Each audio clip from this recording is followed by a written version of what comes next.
Early this morning at sea, Ukrainian drones engaged a moving Russian naval ship, overcoming layered defenses and forcing the vessel out of its mission. Early morning in Black Sea. The Russian patrol ship is already moving, cutting a steady line through calm water. Engines set, course locked, a routine transit across open sea. No alarms, no evasive turns, nothing on the horizon that demands attention. From the bridge, visibility is clean. Blue water, low swell, the kind of conditions crews prefer because problems are supposed to announce themselves early. The radar sweeps wide arcs ahead, painting a familiar picture of open space and distant clutter. Then the picture changes. At first, it is subtle, a few faint returns near the edge of the display. Small, slow, low. The kind of contacts operators see every day over water. Birds, spray, floating debris. Normally, they drift. These do not. They move together. Same direction, same speed. Closing. The watch officer looks again. The system refines the track. The dots hold their spacing. No random movement, no scatter. This is not background noise. These are drones. They are not fast. They are not dramatic. They are simply coming low over the surface, using the sea itself as cover. From a distance, they barely register. Up close, they demand decisions. The ship continues forward. Slowing down would only shorten reaction time. Turning too early would give away intent. For now, the crew watches the tracks tighten, range numbers dropping with each sweep. The sea stays calm. The sky stays clear. Nothing looks urgent to anyone not staring at the screen. But the radar does not lie. The empty water is no longer empty. It is measured, counted, closing, and in the next phase, those small points will stop being dots and start being threats. If you like stories where tiny dots turn into big problems, subscribe and keep your radar tuned. The warning is issued without drama. Contacts confirmed. Threat inbound. Engagement authorized. This is the moment the crew has trained for. The ship's course tightens slightly, bringing its defenses into position. Systems come online in sequence, clean and familiar. Targets are prioritized. The closest track is selected first. Everything about the response follows the manual. A missile launches. It rises cleanly, arcs out over the water, and meets the lead drone in a sharp flash. The contact disappears from the screen. No debris large enough to matter. One less problem. Seconds later, a second engagement. Another missile, another hit. A second drone breaks apart short of the ship, scattering harmlessly into the sea. On the bridge, shoulders relax just a little. The timeline looks manageable again. The defenses are doing exactly what they were designed to do. This is how it is supposed to work.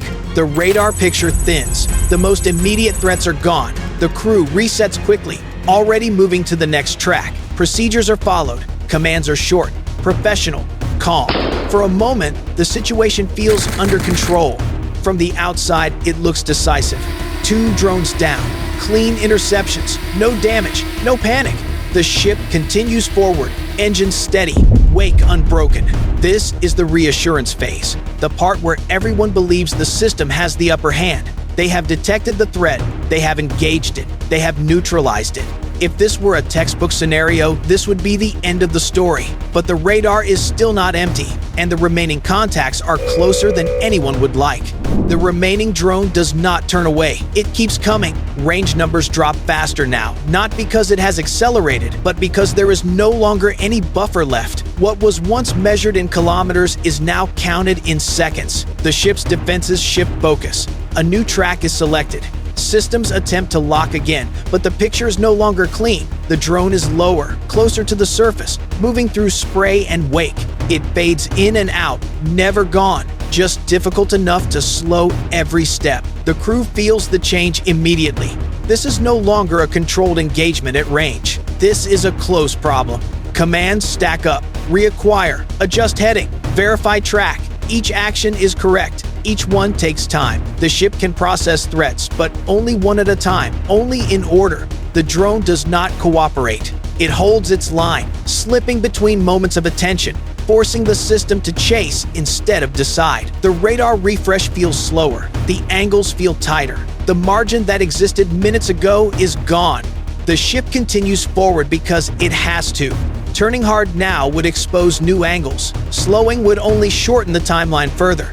Every option closes something while opening another problem. This is where overload begins. Not because the crew is untrained, not because the systems fail, but because the situation has compressed beyond design. One drone should be easy to stop. One drone, at this distance, is not. The sea remains calm. The sky remains clear. Nothing outside the bridge suggests urgency. Inside, the sense is different. Focus narrows. Decisions become reactive instead of deliberate. The drone is close enough now that the ship is no longer defending space. It is defending itself. And the window to stop what is coming is shrinking with every second. The drone slips through the last layer of defense. At this distance, there is no clean shot left. The angles are wrong. The timing is gone. What was once an interception problem becomes a collision problem in seconds. The bridge crew sees it too late. A sharp impact hits the ship's side, followed immediately by an explosion that feels smaller than expected, but far more damaging. Fire flashes across the deck, racing along cables and equipment not meant to be exposed. Smoke rises fast, thick and dark, cutting visibility forward. The ship does not sink, but it stops being a fighting vessel. Alarms stack on top of each other. Power drops in sections. Fire suppression systems engage unevenly. Crew members move to damage control stations as the ship slows, its forward momentum bleeding away. The deck is no longer usable. Sensors go dark. Communications stutter. Whatever mission the ship was on ends in that moment. The ship is still afloat, still visible, still burning, but it can no longer maneuver freely, no longer defend itself properly, no longer contribute to the fight the way it was meant to. The drone did not need to destroy the ship. It only needed to make sure the ship could not continue. The ship does not sink. Hours later, it is still afloat, blackened by smoke, drifting under control of emergency procedures. Fire crews contain what they can. The hull holds. From a distance, it might even look survivable, but the mission is over. The ship cannot continue its patrol. It cannot rejoin formation. Its sensors are degraded, its deck unsafe, its defenses compromised. For the rest of the day, and likely far longer, it is a liability instead of an asset. That is the outcome that matters. This was not a battle decided by perfect interception or total destruction. Several drones were stopped. The defenses worked exactly as designed. Missiles launched, targets destroyed. On paper, the response was correct, and it still failed, because the goal was never to win every exchange. It was to outlast the defense, to accept losses and keep moving, to force the ship to spend time, attention, and resources until one drone reached the place that mattered. The victory did not come from avoiding fire. It came from absorbing it. In modern warfare, that difference is decisive. A ship that survives but cannot fight is no longer part of the battle.